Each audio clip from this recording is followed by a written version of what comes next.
Bora, pessoal, Thales Veríssimo Lima, e vamos para aquele nosso bate-papo diário aqui no trajeto do trabalho para falar sobre os shorts que estão rolando aí e os vídeos que já estão publicados no canal vão ficar passando aí de hora em hora e, obviamente, tem alguns assuntos. Mas antes, eu gostaria de lhe pedir que inscreva-se no canal, se não for inscrito, ative as notificações, o sininho de notificação, isso é importante para que você receba os vídeos e compartilhe aí nos grupos de WhatsApp. Se achar o vídeo interessante, comentem, dê sua opinião, vai ser um prazer ler seus comentários.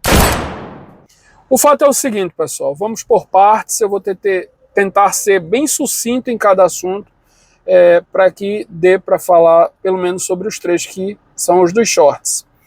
O primeiro assunto é o seguinte: como vocês já sabem, um atirador lá de Umuarama entrou com mandado de segurança e teve a segurança garantida contra o decreto 11.366 de Flávio Dino, e o objetivo em síntese era de não precisar, alegando a inconstitucionalidade do decreto, e obviamente, provavelmente, eu não li essa decisão, até procurei, mas não achei, mas provavelmente deve ter alegado de que não havia necessidade de refazer esse cadastro, já que o Exército já tem, inclusive a competência da manutenção desse cadastro não é da Polícia Federal, o cadastro dos CACs, né, não é da Polícia Federal, mas sim do Exército. Provavelmente deve ter sido isso e deve ter sustentado aí seus argumentos em face da Constituição Federal, que de plano noticiou-se que o juiz singular garantiu a segurança e mandou suspender para aquele atirador. É uma decisão interpartes, não erga homens, não servia para todo mundo,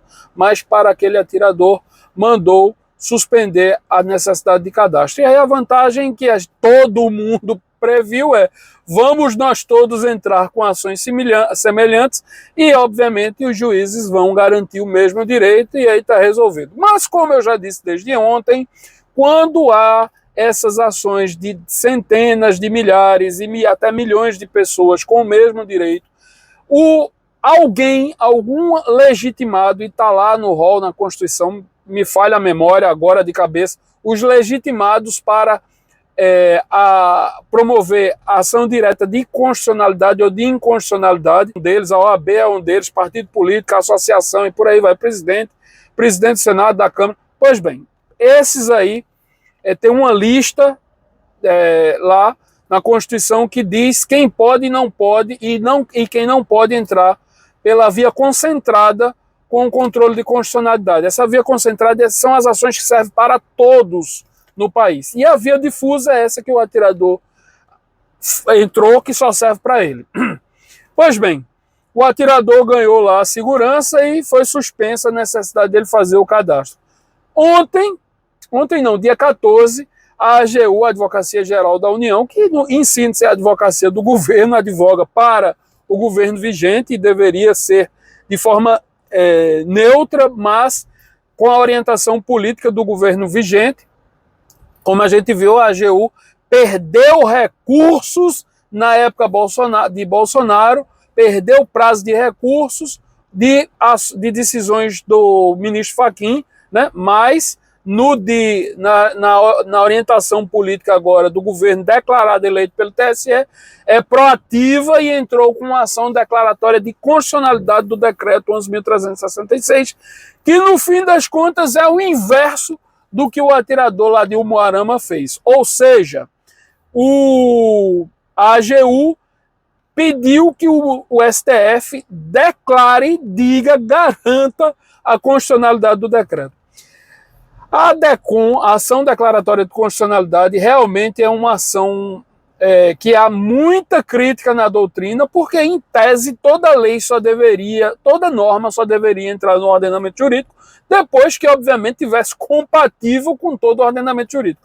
Mas como vocês estão vendo, e aí vai para os alunos de direito aí do início do curso, que normalmente são uma dúvida, como é que uma norma pode entrar no ordenamento jurídico se ela não é constitucional? Para que a DECOM? A pergunta do começo do curso de Direito é: para que uma DECOM, pelo amor de Deus? Se você já tem a ADIM, que é de inconstitucionalidade, bastaria tirar essa norma do ordenamento jurídico, né, se ela é inconstitucional. Ou seja, teria sim que entrar com uma ação direta de inconstitucionalidade contra o decreto, que na verdade nem é matéria de ação direta de inconstitucionalidade. Mas, como gerou tanta dúvida, inclusive, desde a mais simples, a Constituição garante o livre exercício das atividades desportivas, inclusive tem que incentivar o desporto no país.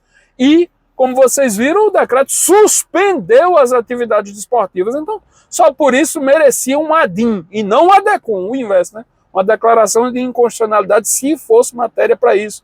Mas para a constitucionalidade, que é mais ou menos compatível, ele é objeto de ação. Então, a AGU entrou com essa ação direta de constitucionalidade e, para surpresa, esses sistemas que sorteiam realmente são uma maravilha, né? Mas já havia uma certa presunção de prevenção, caiu lá no colo, caiu lá na Câmara, caiu lá para seu Gilmar Mendes, que já havia declarado o entendimento anteriormente da constitucionalidade do decreto. Ou seja, o que foi que ela fez? A AGU pediu para que se suspendesse os processos contra o decreto.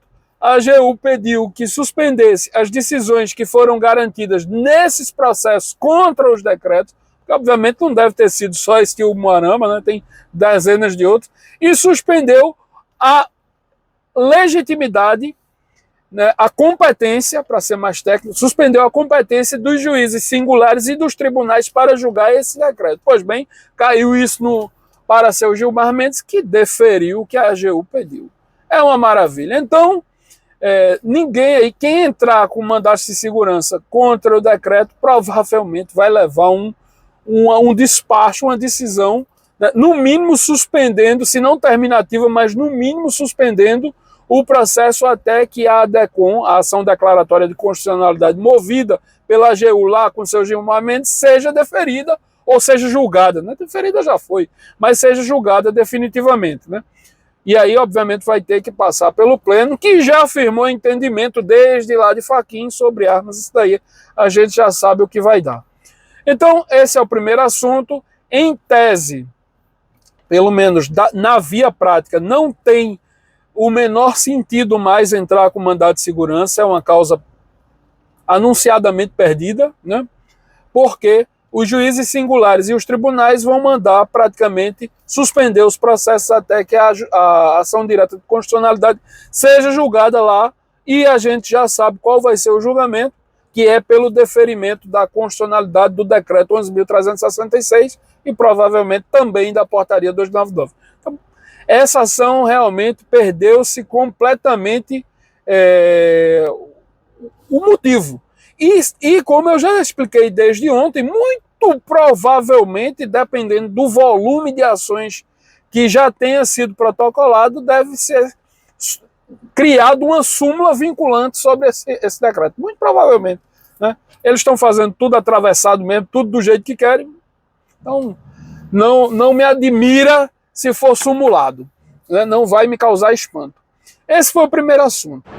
Pessoal, eu vou dividir esse vídeo em dois para não ficar tão longo e aí termina que ninguém assiste. Então essa é a parte 1 do tema de hoje, do vídeo de hoje, e se você quiser, vai ser publicado a parte 2, acompanhe o restante do raciocínio.